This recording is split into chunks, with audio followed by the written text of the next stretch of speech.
જય માતાજી મિત્રો, તમારા બધાનું હાર્દિક સ્વાગત છે મેલેડી સિદ્ધ સાધના ચેનલ ઉપર। તો મિત્રો, આજના વિડીયોમાં આપણે વાત કરવાના છીએ મેલડી માતા સામે આટલું કરી આ મંત્ર બોલો અને પછી જોવો ચમત્કાર। મિત્રો, મંત્ર જણાવ્યા પહેલાં હું તમને એ જણાવવા માગું છું કે આ મંત્રનો ઉપયોગ કેવી રીતે કરવાનો છે, કેવી રીતે તમારે આ મંત્રનો જાપ કરવાનો છે, ક્યારે કરવાનો છે, આ મંત્રના જાપથી તમને શું ફાયદા થશે એ તમને આ વિડીયોમાં હું જણાવવાનો છું। મિત્રો, ઘણા સંજોગો તમે એવા જોયા હશે અને ઘણા સંજોગોમાં જે હું તમને આ વિડીયોમાં વિચાર મારા વ્યક્ત કરવાનો છું એ વિચારો તમારા વ્યક્ત થશે એવી પરિસ્થિતિ તમારા જીવનમાં પણ આવી હશે, ચાલતી હશે, કાં તો તમે અનુભવી પણ હશે। મિત્રો, દેવદુખ એક એવી વસ્તુ છે, ભગવાન કરે દવાખાનું અને દેવદુખ કોઈના ઘરે જાય જ નહીં, બરાબર। કદાચ દેવદુખમાં જે વ્યક્તિ પીડાય છે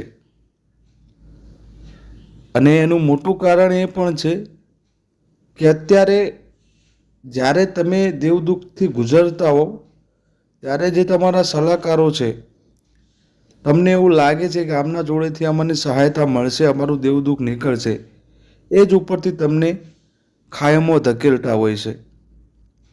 કારણ એ છે કે તમારા જોડે પૂરતી જાણકારી નથી અને તમે દેવદુખથી ગુજરો છો અને તમને જાણકારી ના હોય તમારા જોડે, એટલે દેવદુખ જે દુઃખમાં માણસ ભરાઈ રહેલો છે એ બિચારો એના પરિવાર માટે, એમના સંતાનો માટે, એમના જીવન માટે સુખમય રહે એના માટે ગમે તે કરવા તૈયાર થઈ જાય છે। બસ એનો જ ફાયદો ઘણા લોકો ઉઠાવતા હોય છે। હું કોઈનો વિરોધ કરતો નથી, પણ જે સત્ય છે એ જ કહું છું અને સત્ય હંમેશા કડવું જ હોય છે। તો મિત્રો, જ્યારે તમારા જીવનમાં જો કદાચ તમને આવી પરિસ્થિતિ આવી જાય,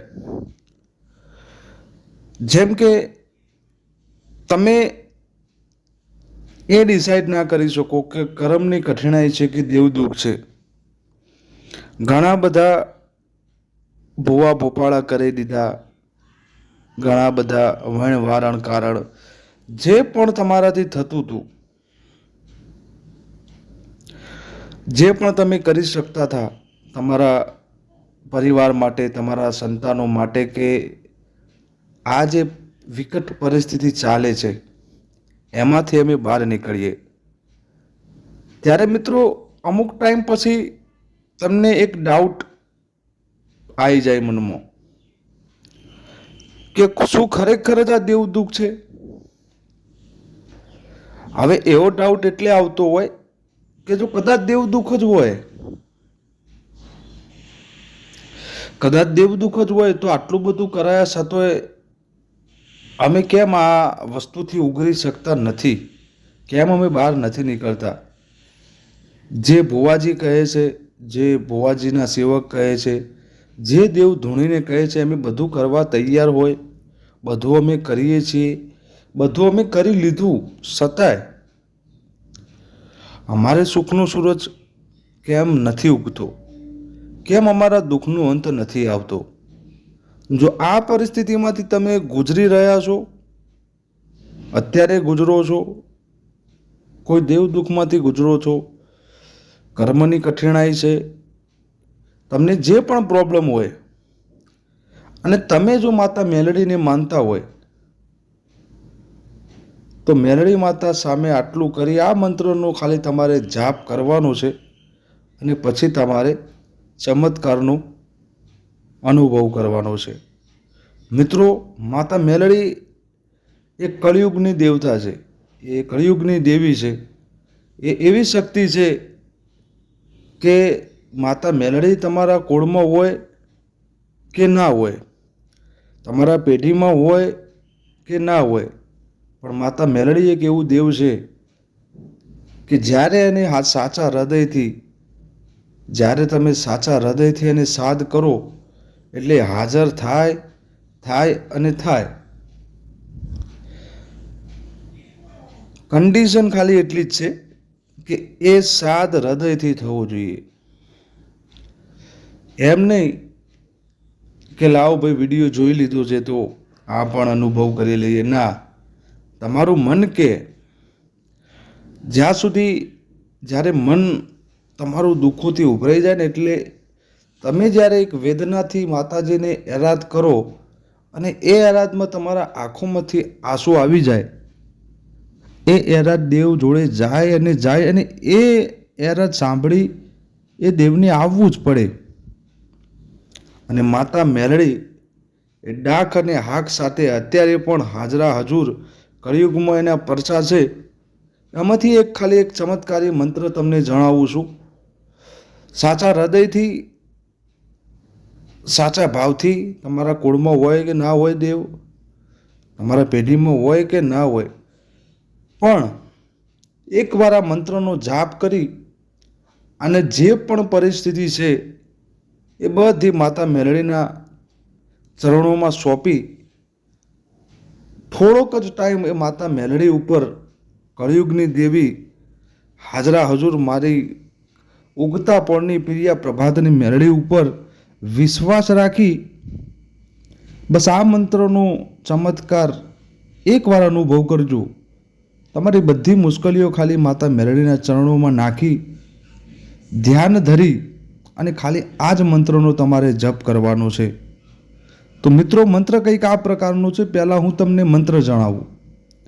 તો મંત્ર કંઈક આ પ્રકારનું છે મિત્રો કે મૈયા મેલડી હાજર હોતા, ચંડી ભંગી કા કામ કરતા, લક્ષ્મી ખૂટી માયા ટूटी, બધી બરબાદી તું સંભાलना, गोरक्ष ने किया मच्छंद्र ने पाया, तब जाके मेलडी ने बताया.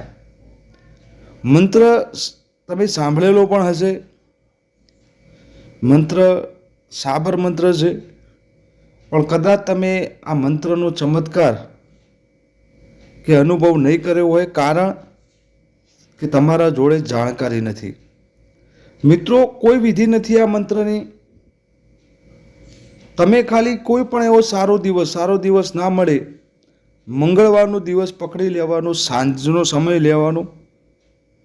તમારા મઠ મંદિરમાં કુળમાં હોય મેલડી માતા તો મંદિરે અને મઠ મંદિરે પહોંચી જવાનું છે. તમારા કુળમાં નથી તો એક દીપક કરી, એક પાટલા ઉપર એક દીપક કરી, મંગળવારના દિવસે સાંજે 7 વાગ્યા પછી એક દીપક કરી અને એ દીપકને માતા મેલડીનું પ્રતીક માની અને એક માળા, આ જે મંત્ર તમને જણાવ્યો છે એ મંત્રના એક માળા જપ 108 વખત જપ કરી, પૂરા શ્રદ્ધાથી, હૃદયથી, મનથી આટલું કરી અને તમારા જે પણ દુઃખો છે એ ખાલી તમારે 108 વખત મંત્ર શ્રદ્ધાપૂર્વક હૃદયથી કરી, તમારા મનમાં વિચારી અને 2 હાથ જોડીને એ બધા દુઃખો તમારે માતા મેલડીના ચરણોમાં મૂકી, માતા મેલડીના સામે મૂકી.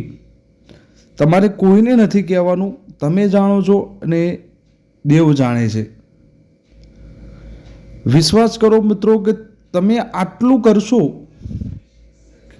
ખાલી વધારે નહીં, 5 મંગળવાર આટલી વસ્તુ કરો તમે, તમને 100% જો તમારું જીવન પરિવર્તન થતા ના દેખાય તો કહેવાનું. તો તમે પણ મેં જે આગળ કીધી એવી પરિસ્થિતિમાંથી ગુજરો છો, તમારો કોઈ પણ આરો ચારો નથી, બધું કરીને થાકી ગયા છો, તો બસ આટલું માતા મેલડી સામે કરી અને પછી ચમત્કારનો અનુભવ કરજો. મારો નમ્ર વિનંતી છે કે મારા ચેનલના જે સભ્યો છે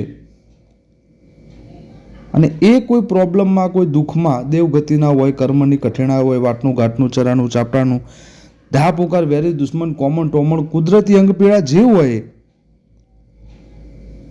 બસ માતા મેલડીનું નામ લઈને આ મંત્રનો જાપ કરી અને પછી ખાલી આ ચમત્કાર એકવાર અનુભવ કરજો.